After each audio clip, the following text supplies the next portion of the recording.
मैं हूँ Shubhajit Dutta from Ignitech innovation private limited. तो मेरा गाड़ी का काम हो चुका है, टेस्ट ड्राइव भी हो गया है।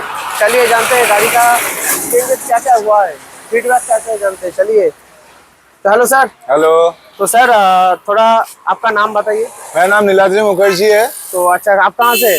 मैं इधर पटुली से ही हूँ। अच्छा, तो सर आपने तो आज इंजन डिटॉक्स किया है। जी। तो सर आपका गाड़ी क्या क्या चेंजेस हुआ है?